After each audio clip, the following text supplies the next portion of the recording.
Yeah, push record. Oh, do we need to record? Got it. Got it? Okay. We did. So last week we talked about Mary and Martha in Luke 10, the end of Luke 10. Week before that we did Parable of the Good Samaritan stuff.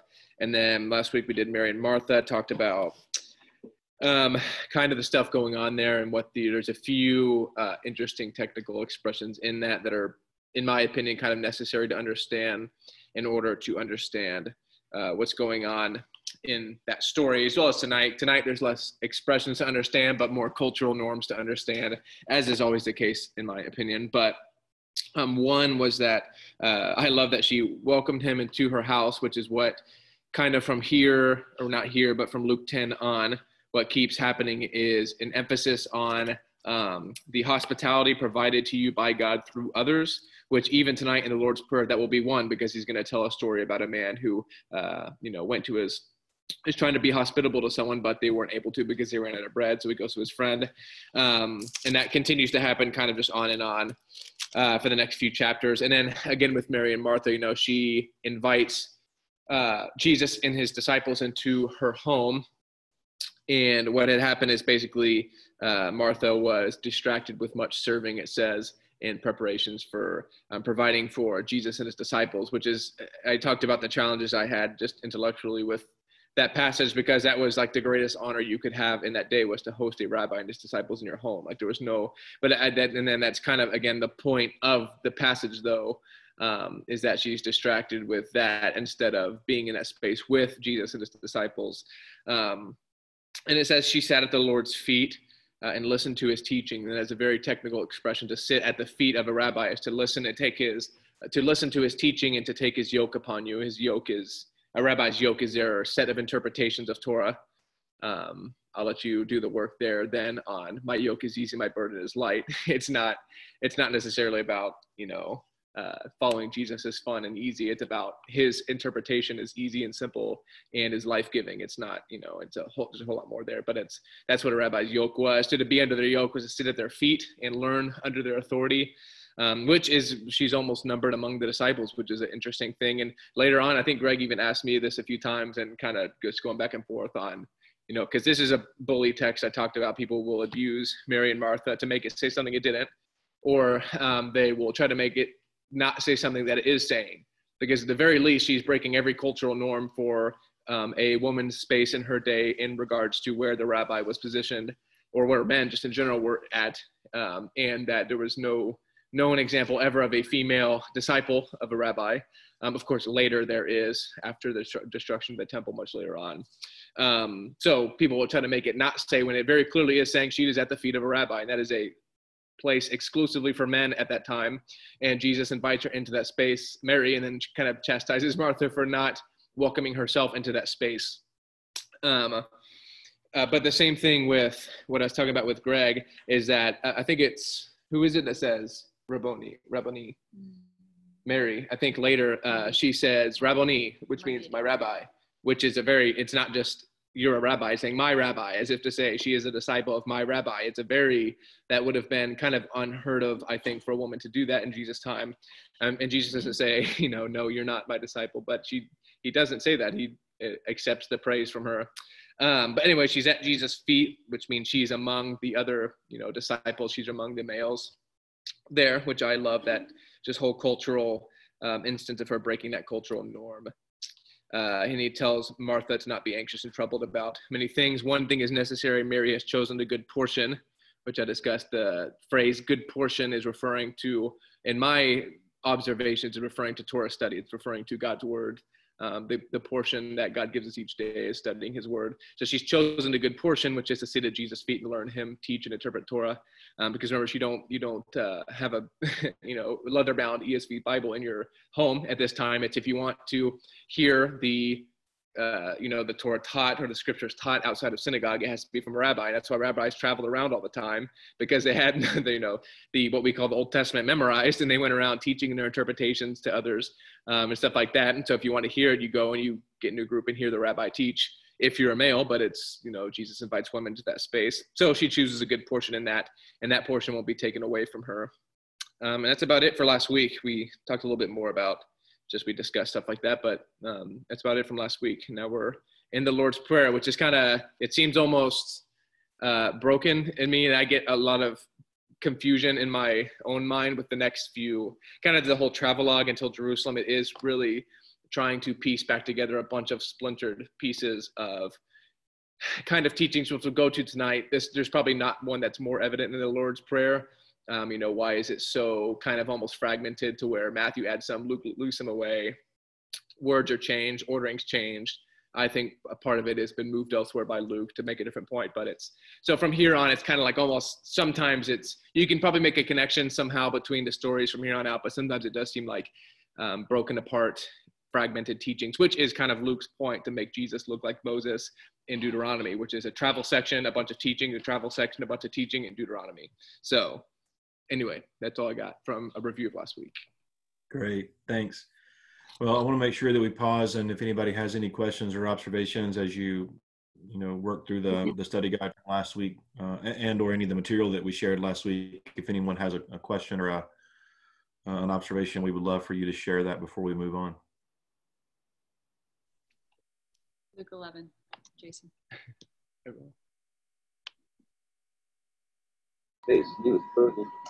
I love the respect that Jesus shows Mary. Yeah.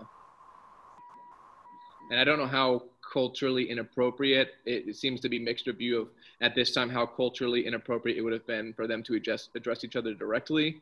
I don't know, or at least her addressing Jesus directly, because she doesn't go tell Mary, hey, come back in here. She goes, Jesus, tell her to get back in here.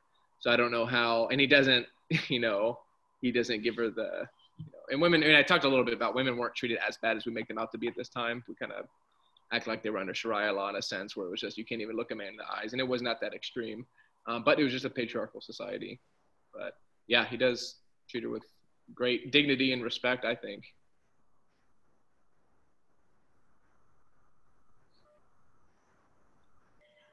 Yeah, it's fascinating how that,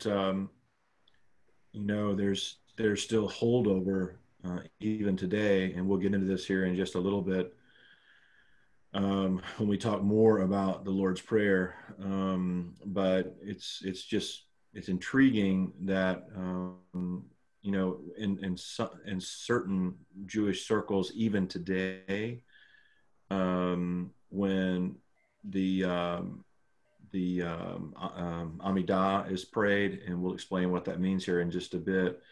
If I understand correctly, some Jews will only pray the patriarchs' names from antiquity, and some will pray the patriarchs and matriarchs from antiquity. And so, we think sometimes in Christian circles that we're the only ones that kind of struggle with where the boundaries are, right? With male and female, but it's actually been going on for centuries. So just intriguing.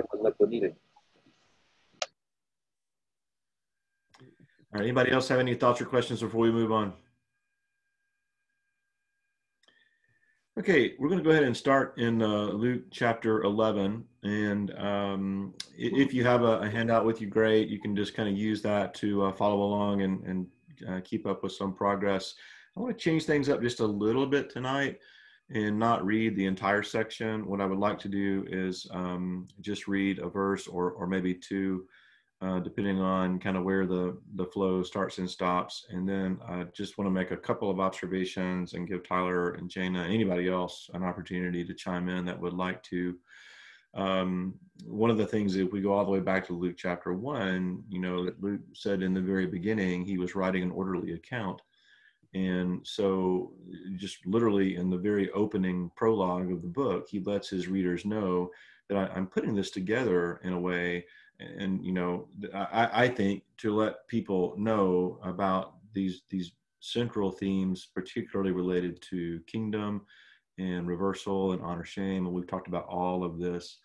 And so what may seem to us to be a little kind of a twisted trail of sorts to get here. And I love Tyler's insights related to the parallels to the Moses story. I think that's very, very insightful and spot on. But what may seem a little bit odd to us makes perfect sense to Luke.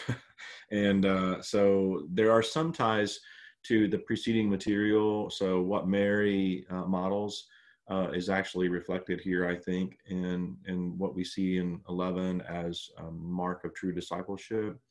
And Jesus also refers to God in chapter 10 at least 5 times, directly and indirectly. And so he's going to begin this model prayer. And I hope I'm using the right phraseology, the right language to describe it. I'm going to go ahead and use that phrase unless I'm not supposed to, and somebody can correct me if I'm wrong. But there's purpose in what Jesus prays here. And so we do see some ties to what is happening from the preceding material. So let's just look at verse 1, and I'll share a couple of thoughts, and then I'll stop. And Tyler, Jaina, you guys feel free to weigh in, and then we'll go on to the additional pieces from there.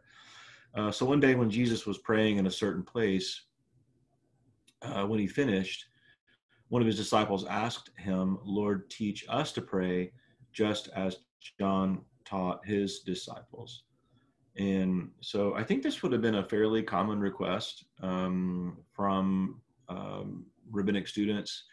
There are lots of different times that we see in materials related to a teacher-student where students would ask, show us or tell us or teach us. And so Jesus obviously doesn't hesitate at all, and he moves into, again, what I refer to as the model prayer. There's a lot of this prayer that we are going to be able to have some historical ties to from the greater scope of Jewish prayer life and rabbinic thought, and I'm hoping Tyler can fill us in even more on that. But I love how the prayer begins, and Jesus says, Father. I think in Matthew's account, he says, Our Father, and some translations may have that in the Lucan account as well, but I'm not sure. I know that for sure in Matthew, there's the plural our is added. And so in verses 2-4, Father, hallowed be your name, your kingdom come, give us each day our daily bread, forgive us our sins, for we also forgive everyone who sins against us, and lead us not into temptation. And so I think it's easy sometimes to read that prayer just like I read it, quickly. And it's possible that we have heard it so many times and heard so many sermons and so many Bible classes that it's so easy to rush through it. And I believe that this is a text to savor every word. And I think what we don't know is how quickly this prayer was prayed. We don't know if there are some words that Jesus emphasized more than others, obviously, because we don't know the tone. But I do want to show you a video here in just a little bit of how it is read currently in various synagogue worship. But I want to make sure that we don't just read this and almost kind of yawn or oh, that's so sweet, or I don't want to minimize the power of what Jesus is trying to usher his disciples into as they pray this prayer over and over and over. It literally has the power to impact the neurons of our brain as we commit this prayer to memory, and as we purposefully speak it, and as we pause and dwell on the words. And so I just think that's really, really important. A couple of observations in the handout from Joel Green, who addresses this. Just kind of the brevity may be a little bit deceptive, but there's so many key themes within Luke in particular that are also reflected in Jesus's model prayer here. Matter of fact, there's a handful, and it's so fascinating. If you have your handout with you, it's kind of intriguing that the Lucan themes that are present actually are longer than the prayer itself as recorded in Luke. And so that's just kind of intriguing to me. But some of these themes that we see are the centrality of prayer, the position of the disciple as learner, the continual importance of prayer in the life of the church, I would say in the life of the believer as an individual, but also as the church collectively, the focus of God as center. Another way to look at that, or another phrase for that, is theocentric. Current anticipation of future completion of God's work, historic and future provision for God and his people, forgiveness and the releasing of debts, and behavior in the face of testing. So all of these are themes that are present in and around this model prayer. And Father is extremely significant. I didn't really know this until I started digging a little bit deeper. But when God is addressed in prayers, at least in a lot of Jewish prayers, Father is not very common. It is in some, but not like the scope. And we say almost every time we say public prayer, almost every time, we always address God as Father. And I think a lot of that's founded in because of the model prayer. But we see here that, God is head of household. He is the one that in whom we place our faith as provider and as caregiver and caretaker, and on and on and on. We talked a whole lot about that in the beginning of our Luke study.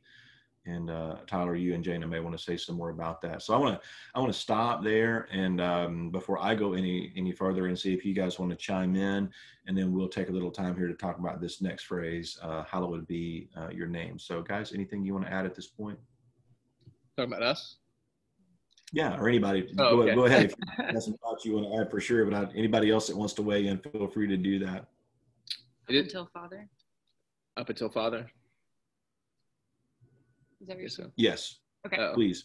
I mean, it is interesting that he asked them to teach us to pray as John taught his disciples, because it was kind of known for rabbis to have almost like a thesis missional prayer, which we don't know John the Baptist, but what we'll see is contrasting the prayer Jesus gives with John the Baptist theology is rather interesting, at least in one place, because as we'll see, the Amidah says, may your kingdom come speedily. And Jesus just says, may your kingdom come, which is funny because John the Baptist theology was basically the imminent coming of the kingdom, being, the Essene theology he had was the kingdom coming now. And, the axe is laid at the root of the tree now, and the winnowing fork is in his hand now. And Jesus had to teach against what John the Baptist taught, that it wasn't for now, it was for later. So I find that funny that he brings that up and there's really no reason for that to reference John at all other than that. Yeah, the Father it's not, I like Matthew's is probably the more, I think a lot of scholars would say it's the more earlier and more full Lord's Prayer. And so it does say our Father, which is very significant because you address God. God is our Father. And I love that communal aspect of this prayer, at least, is our Father, forgive us our debts, our trespasses, lead us not into testing, give us our daily bread. It's not, but we immediately, kind of the same thing we do with worship songs. It's I and me and what I want and I. It's kind of like what I love about God and how God makes me feel, but it's, there's just something different about songs that mention we and us and what God has done for us, and how he's saving us. And I love that about this prayer, that it's the disciples ask how to pray. So he doesn't tell them a prayer they should necessarily say, although you can, he doesn't give them a prayer they are expected to say at home alone, under their own breath but rather he gives them a prayer for them to say together about, persisting in discipleship. I mean, so that being said, it made sense why the early church there's a really big early church document, which is not that, it's kind of strange. It's not super well known, but the Didache, it's like it may have been written even before Revelation, some people think, but it's just practices and doctrines and theology of the early church and what they did and stuff like that. Really interesting. But in it is the Lord's Prayer. And it's like, it was such an early thing that they repeated every morning. It was a thing they did every day, was start reciting the Lord's Prayer together, which, I mean, just what a great practice. And I think it's so cool. But so, yeah. Good. Yeah, it's kind of fascinating here too, and I love your emphasis on, the plurality in Matthew, because there's actually, Jesus alluding to, not directly in this passage, but tying it, I think, in the greater context of what's happening in Luke, is Jesus is portrayed as son. And so you guys may want to speak to this a little bit, but as father, going again back to what we discussed very, very early in our study, the role of father, but also the role of eldest son, which of course Jesus is the only son. But there's just some intriguing ties here, I think, that in the context of Jesus is our, is it safe to say he's also our older brother? I mean, he's our, we're family, and he's first, oldest.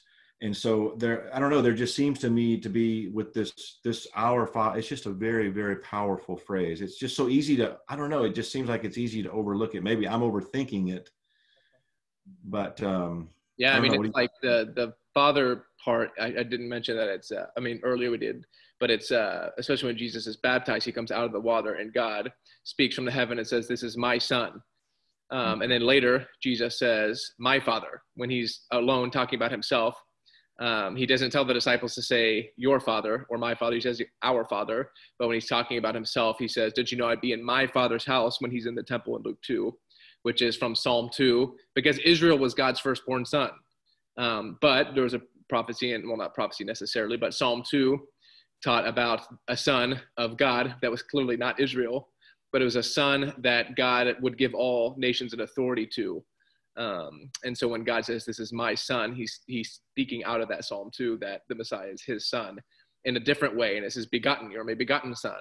And John 3:16 picks up on that a little bit more clearly, but it's a lot stronger when Jesus says "my son," which I think is a allusion to his messianic awareness. It's called when he's 12 in the temple. He says, "Did you know I'd be in my father's house?"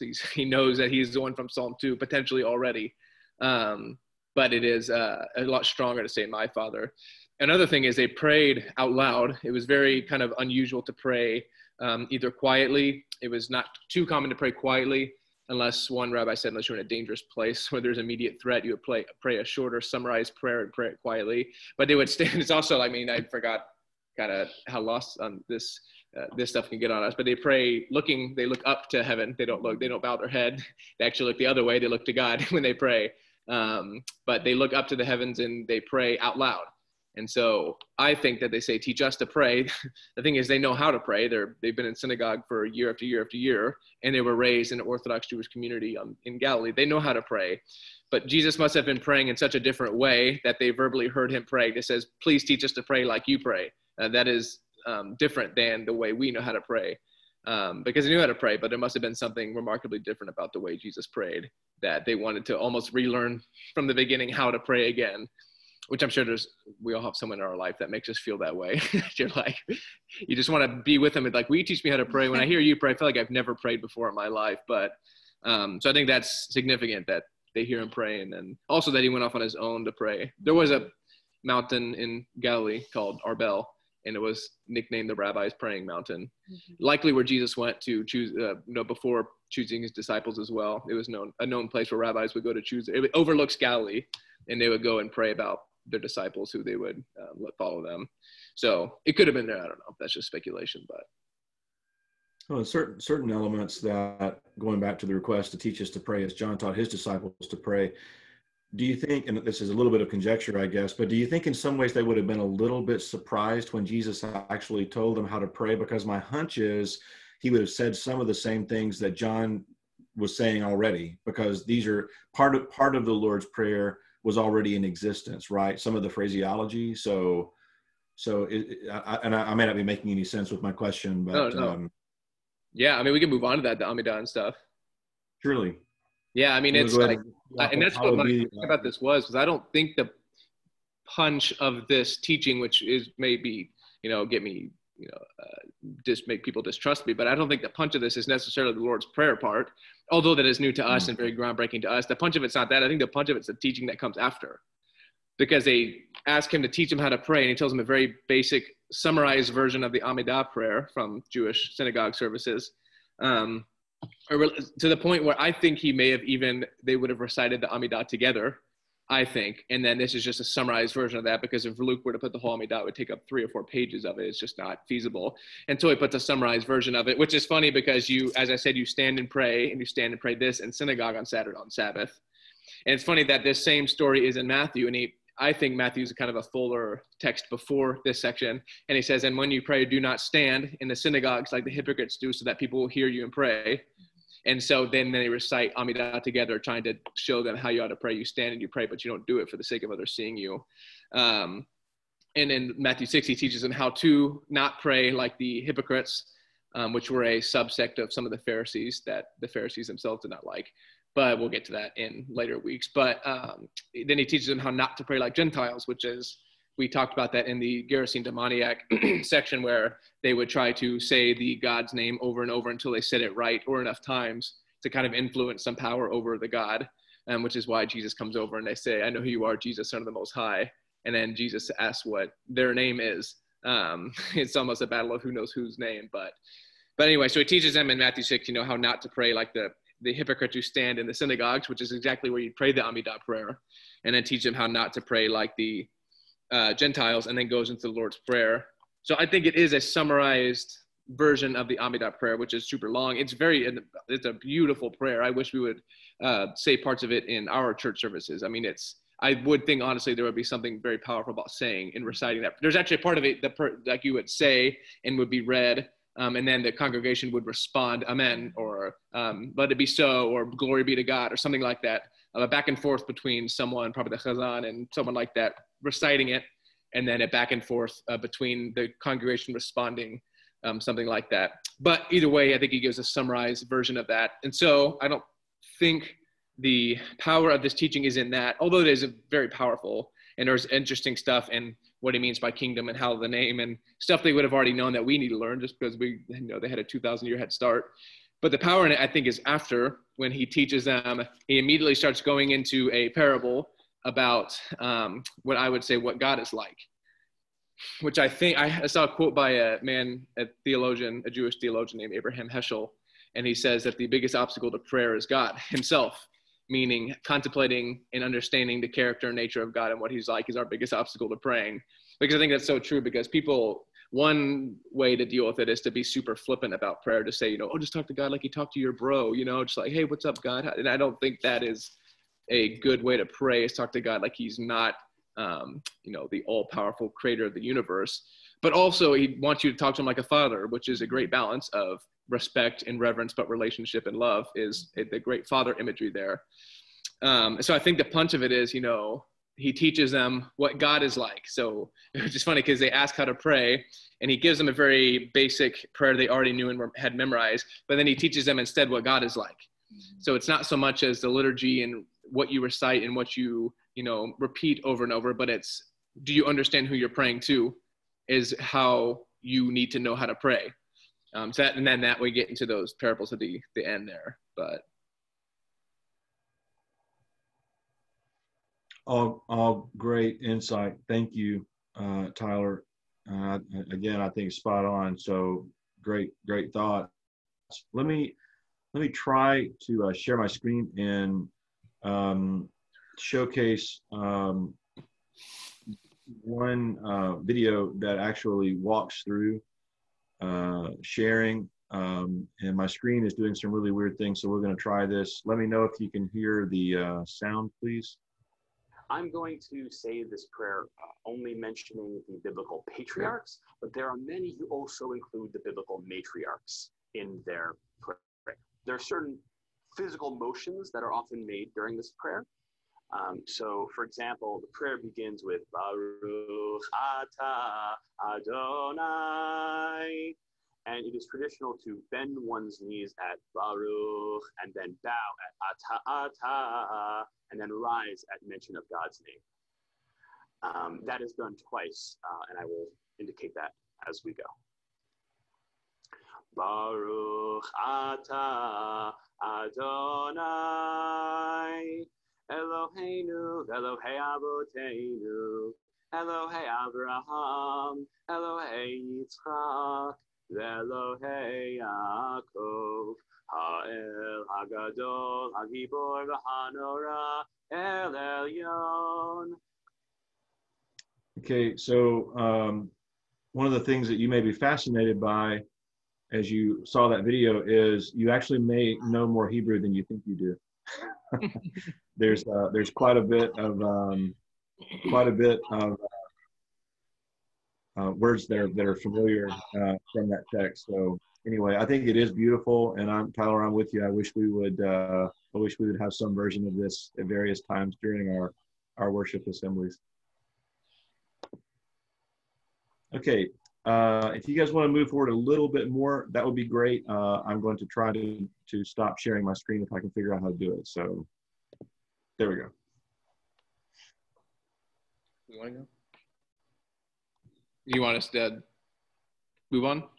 Yeah, let me just back up a little bit and say I'm sorry, my screen is doing really weird things, and so I'm having a hard time seeing my notes because apparently my Surface tablet is about to die. So we'll see what happens with that. If I totally disappear here for a few moments, it just means that my computer officially did die, and you guys carry on, and I'll see you next week. But hallowed be your name can be translated, let your name be sanctified. And so God's name, this was actually also fulfillment of prophecy. And I'm not going to go into this a lot tonight, but if you want to look in Ezekiel chapter 36, there's this interesting observation that the Lord made, and that he himself has concern for his holy name. And so the restorative component that Jesus is talking about here, I think. And then Paul's going to pick up on this in Ephesians 2 as well, that people are brought from shame as exiles to honor as children. And so that's part of the Luke narrative that we see quite often. So anyway, if you guys want to say anything more about the Kaddish or the any of these other pieces, that's great. But I think I heard some excitement in you, Tyler, about getting to these other pieces. So a lot of this stuff is in the notes. So if you want to go ahead and move on to 5 through 8, that would be awesome. Well, Yeah. The sanctifying the name. The sanctifying the name is, I think, it is powerful. Of course, and it makes one part of Luke make sense right after that, because John says, your Father knows how to give gifts to you. But then Luke says that how much more does the Father know how to give the Holy Spirit to those who ask? It's funny because Matthew doesn't have that, which if you know the sanctifying the name from Ezekiel, Luke and Acts is very much tying into both of those together, which is really interesting from Ezekiel 36 towards the end of it, 16. I won't go through it word for word, but he's just explaining to Israel that they are basically in trouble because they profane the name of the Lord among the pagan nations, which is interesting because profaning and there's sanctifying or hallowing and profaning. You can do either, and it's through your obedience and through what you do that you either profane or sanctify the name. And it's through that because they didn't sanctify the name among the pagan nations, and even says what the pagan nations say, they'll say, the people will say to them, these are the people of the Lord, and yet they had to go out of this land into exile. So the pagan nations are looking at Israel and thinking God's not that great. And that's what it means to profane the name. And so God says, because you profane my name, I'll send you to exile. And then he says, but I will sanctify my name. And the way I'll sanctify my name is he will gather all the nations to which you went. He will gather the nations. He will vindicate his holiness. He will take all the nations from all the countries, bring them into your own land. Think Pentecost, because that's huge in Acts rather. And I will sprinkle clean water on you, and you shall be clean from all your uncleanness, and from all your idols I will cleanse you. I will give you a new heart and a new spirit I will put within you. And I will remove the heart of stone from your flesh and give you a heart of flesh. And so the way that God sanctifies his own name, he says, I'll bring you back from exile from all the nations you went. But if you look in Acts 2, which Luke wrote, he goes through all the nations that the people went into exile, gathers them back, and God says, into the land that is yours. So it brings it back to the promised land, to Jerusalem. And then the way he sanctifies his name is by cleansing them and putting his spirit within them. So I think that is why Luke then later on says, how much more will the Lord give the Holy Spirit to those who ask? Because he's very much looking forward to Pentecost.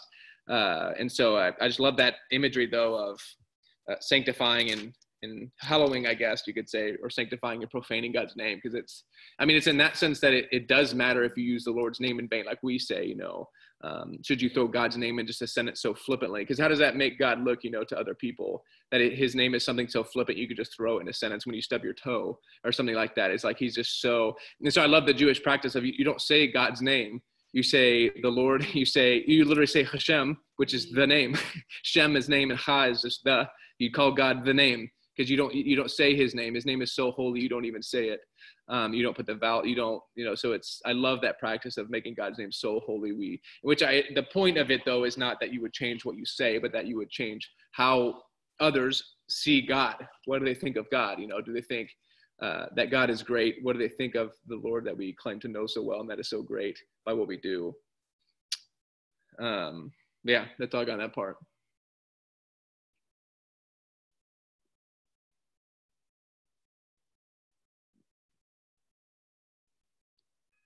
Okay.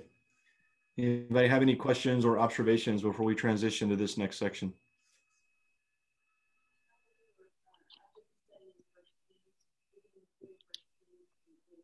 Mm.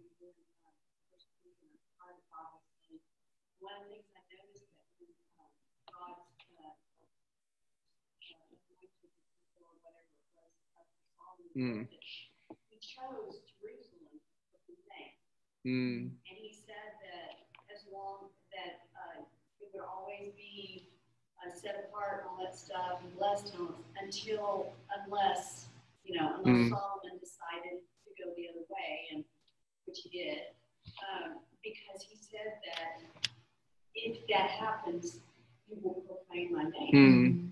Because people will, outsiders, Gentiles, will look at this and realize that the Jews are not following their God. Yeah. And that's why he said that I will bless this temple unless you choose a different path, because you will proclaim my name. Yeah, that's awesome. We had a comment about, if you couldn't hear that, we had a comment about First Kings or Second Kings? First Kings, about Solomon's dedication to the temple. And God told him basically, this is to hallow my name, sanctify Israel among the nations. But if you profane my name, then his glory will kind of be, which we know his glory will be revealed or removed. So it's just cool. And it's even weirder in the Old Testament. God's name becomes a character, actually, almost like a separate, because he says, I will put my name within you. And it's like, what does that mean? God's name eventually starts becoming like this tangible character that he says, I'll put my name within you and upon you. And it's an interesting thing. But yeah, it's a long standing idea of the name of God. Well, and names were also so incredibly important in Jewish culture. Even, the individual's name was very, very important. Yeah. Maybe more so than I'm sure some people, when they're naming their children, are very, very specific. Sometimes we just name our children because we like the name, Yeah. But it's more of a deliberate naming scheme, obviously, in antiquity. So. Yeah. Okay, so let's dig a little bit deeper and look at verses 5-8. Then Jesus said to them, suppose you have a friend and you go to him at midnight and say, friend, lend me 3 loaves of bread, and a friend of mine on a journey has come to me and I have no food to offer him. And suppose the one inside answers, don't bother me, the door is already locked and my children and I are in bed. I can't get up and give you anything. I tell you, even though he will not get up and give you the bread because of friendship, yet because of your shameless audacity, he will surely get up and give you as much as you need. There's an interesting observation that was made by Garland in a book that I'm really, really been enjoying reading through, entitled, it's just exegetical commentary on Luke. But he makes a really practical application. And he said, in Western contexts, which may not value the need to provide hospitality at all hours of the night for unexpected guests, the situation needs to be changed to convey the urgency and sense of duty. It would be like a friend who calls in the middle of the night to say that his wife is in labor and he needs to get her to the hospital right away, but his car won't start. Could he borrow your car? Who of you would say, I'm sorry, I left the car keys in the kid's bedroom and I'm afraid I might wake them up?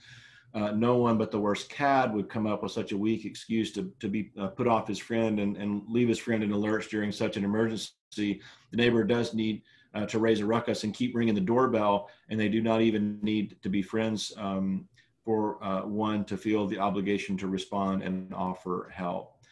Does not need to ring the doorbell. So I think that's a good parallel. But Tyler, you mentioned earlier that this is kind of the punch of this, and the subsequent section is kind of the punch of the teaching here. So I'll stop and please elaborate on that some more. Well, I'll add one. It could be that the persistent widow should also be included in this, because after all, at the beginning of that in Luke 18, it does say, and then Jesus told a parable so that those would pray and not lose heart. So we know it's about prayer. But Luke uses that persistent widow parable to talk about what we call the end times. He uses that to talk about persist and don't give up when you're waiting on the Lord to return.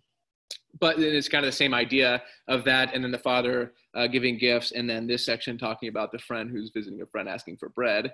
It's a reverse. It's almost it should be humorous in a sense. I think that's the point. And when you lose the humor, when you lose the cultural context, you lose the humor, and then it kind of doesn't make sense. And like I said, explaining a parable is kind of like explaining a joke. If you're already kind of 10 steps behind if you're trying to explain the punch of a parable, because it's kind of hard. And then once you see it, you go, oh, okay, now I get it. It's not, no, you should. It makes sense immediately. But what's weird is, like, to us, the person who was being very rude was the person who woke him up at night. Because if someone woke me up at 1 a.m. and says, hey, I need some food, I didn't buy enough at HEB this weekend, and someone's at my home, I'd be like, dude, you got to leave me alone. I have to work in the morning. I got to sleep. It's very rude for them to do that, and it's very right. It would not be too unacceptable for me to say, no, man, you got to go home. I'm not going to cook you anything right now or give you anything. And I love that example you gave. That was perfect. A perfect example of our culture, what Jesus would have used in our culture is, if someone comes to, hey, my wife's going to labor, I need to borrow your car, I wouldn't start for, like, man, my keys are in my room, I can't do it right now. You'd be like, what a jerk to do that. No one would ever do that. Of course you would go. And that's kind of the point of it is, like, of course you would go and drive that man and his wife, or give him the keys to your car to go to the hospital. And that's the same idea in their culture was for someone to be a visitor to you, which was to be a visitor to your town, and to not have food provided for them was like the greatest disgrace you could have. It was such a disgrace, and such a hospitable culture and honor shame culture. And so it changes it from the person being rude is not the guy waking him up. The person being rude is the guy who resists the first time. And so that's kind of the point, is it's a reverse character explanation of who God is. He's showing you what God is not like to show you what God is like. And so when they ask, how do we pray? He says, I'll tell you what God is like. And he does a lot of stuff like that. He says, what is the kingdom of God like? And he says, I'll tell you what God is like. You don't know what the kingdom of God is like. And he does that in a few different places. And so it's in that sense that it would have been unthinkable for him to say, no, I don't have bread. You go away. I can't wake people up. Because it's the same assuredness that you would open the door and say, sure, let's go to the hospital. And so then it flips it to, it's almost humorous in that, like, which of you has a friend that would do that? It's like, of course, none of us has a friend that would do that. And then it's a teaching where you say, well, then how much more would God not do that to you? Because it's not necessarily about being persistent, although that is a factor of it. It's about knowing the character and nature of God, and that God's not going to go, no, leave me alone. I don't want to do anything with you right now. It's called a valkehomer in rabbinic teaching. It's a light to heavy, a lesser to greater, and Jesus does it all the time. If you notice, it's how, if this is true, how much more is this is true? If God clothes the grass of the field, how much more will He clothe you? It's easy. If we agree that God cares for birds, how much more does God care for you? And it's and it's a reverse of that. Not a reverse, but a negative aspect of it. If even your friends who are sinful and human at best would open the door for you at midnight to give you bread, how much more would the God of the universe, who is perfect in every way, give you what you need will provide for you what you need, which is the end of the Lord's Prayer, which is give us the bread we need for today. And so he tells a story about someone who didn't have the bread they needed for today. So God is like that in that sense. And the same thing with the Father and Son. It's like, and that one makes more sense to us. Like, it would be unthinkable to give your child a scorpion to play with. And he's like, that's the point. Why would God give you, God's so much greater, why would he give you something that would harm you? And so to me, that's the punch of it, is he reframes their thinking about who God is and what he's like. He doesn't tell them something different to say, because they already knew all the things he said. But he says, know the person you're praying to, because that'll change how you pray. And I think that would be the punch of it, is know who you pray to and what God is like. Yeah, this is not a passage about wearing God down until he gives us an answer, right?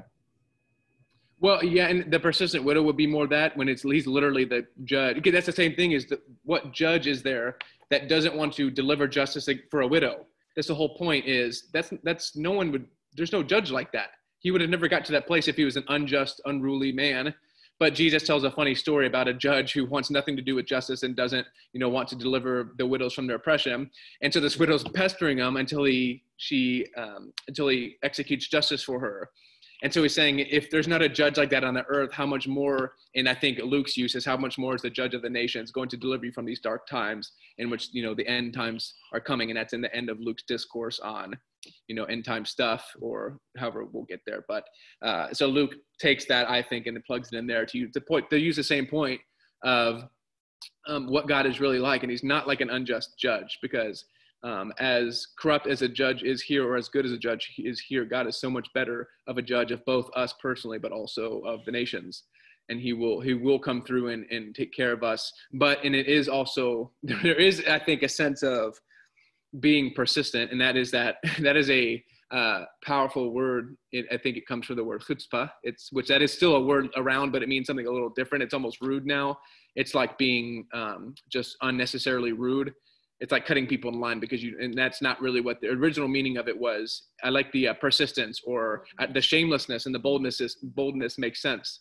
And that's when he tells Peter, it's like, you have little persistence. And I think that is the word he would have used in Hebrews. You have little passion or persistence or shamelessness. He's like, why did you doubt?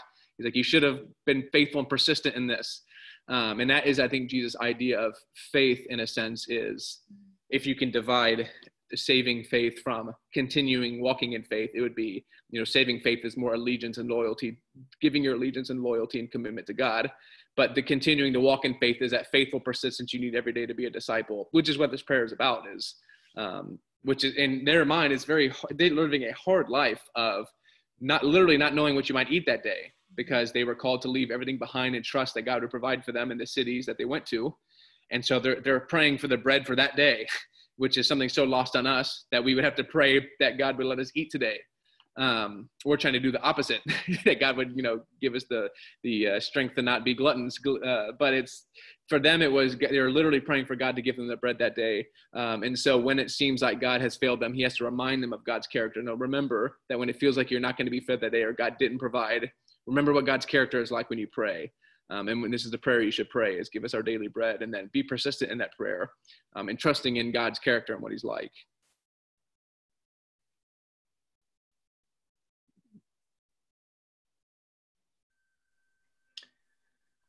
Anyone have any questions or observations? We're about to run out of time. Any thoughts?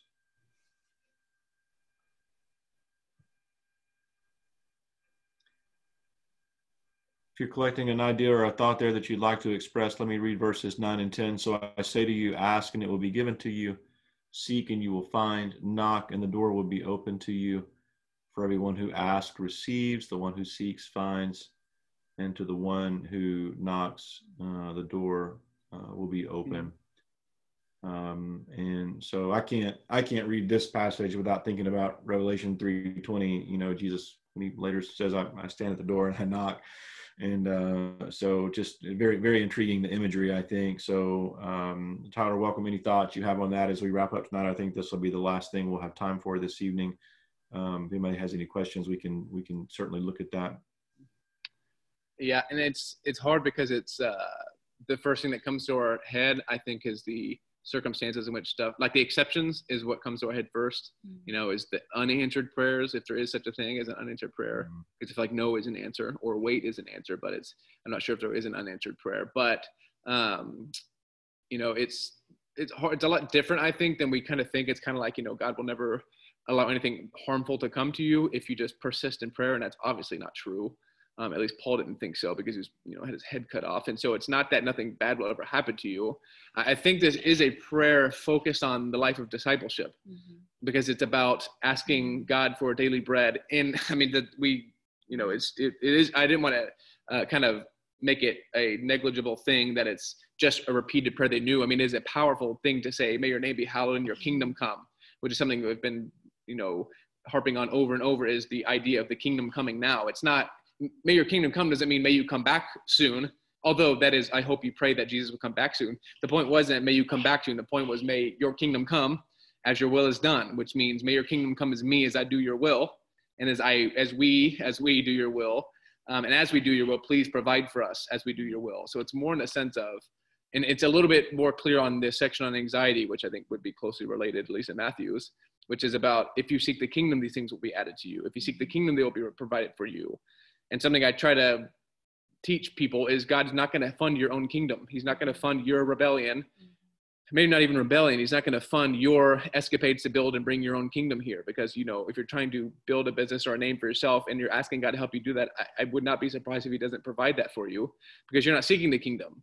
And Jesus' teachings on anxiety was, if you seek the kingdom, then you will know your anxiety will be, will go away, because God will provide these things for you. Of course, yeah, you can do that through your business. I'm not saying, everyone has to quit their businesses, but it's seeking the kingdom through what you do, and then God will provide for that kingdom, for his own kingdom. But yeah, and that knocking and answering the door is that persistence idea of keep knocking, keep persisting in that, and then God will provide that for you. But I think the whole context of it is a prayer on discipleship. And then what I find interesting is, at least, well, just as a hint to next week, is first thing Jesus does after this is cast out a demon that was affecting the way someone spoke, after he teaches them how to pray, which I think it's almost inviting the idea of a spiritual battle into prayer. Now he's gotten Satan tied up in his whole prayer idea. He teaches them how to pray, which is cool. He teaches them about the character and nature of God. And then then they're saying, no, you're of Satan. And he says, no, let me teach you what Satan's really like. He's like a strong man who keeps all his stuff in a house.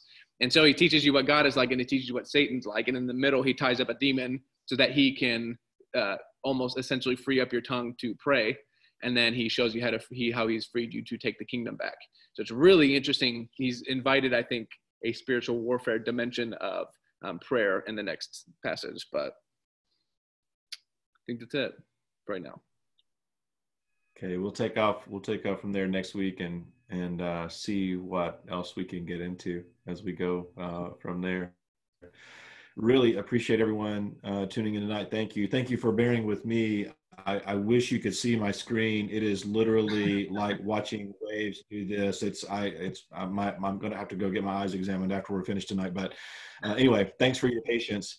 As always, if you have any questions, observations, please let us know. One thing I do want to do next week, Tyler, if you can help me remember, I would love to come back and focus on that one phrase, your kingdom come. I want to unpack that just a little bit more before we move on. And so we'll touch base on that next week, because I've heard disparate teaching on that in multiple sermons throughout my life, and some of us else may have as well. And so I'd like to talk a little bit more about that phrase. I mean, especially if you're, sorry to interrupt you, but especially if you're like your generation, like I'm a little bit younger than I think everyone, but it's, the generation that is above me, which I'm so, I love y'all's wisdom, but there was a lot of teaching going around at that time that did kind of do things with ideas of the kingdom that I think are still kind of persisting to this day. So that is interesting to talk about, and that's not a surprise that we all have heard different teachings on what that means for the kingdom to come.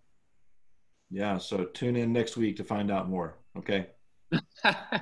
Always. All right, everybody. Thank you all so much for being here tonight. I certainly hope that all of you have a blessed week. We'll look forward to seeing you hopefully on Sunday morning. Remember that you can tune in remotely if you're still not comfortable being back in physical space. And for those of you who do come, remember Sunday morning to please bring your mask with you, and we'll practice social distancing, of course, and then look forward to seeing you either Sunday or next Wednesday or somewhere out and about. We'll see. But thanks for your love for God's word. There's like 8 people here in person, so if you're afraid to come back and you don't want to be the only one sitting in a room with me and a laptop and Jaina, and a laptop. But then, there's like 8 people here, so you won't be the only one. All right. And if you are, it's okay. It'll be a little weird, but it's fun. Fantastic. Have a safe trip. Thanks so much, guys. Appreciate it. Love you all very much. Have a good evening. We'll see you soon. Bye-bye. Bye, everybody.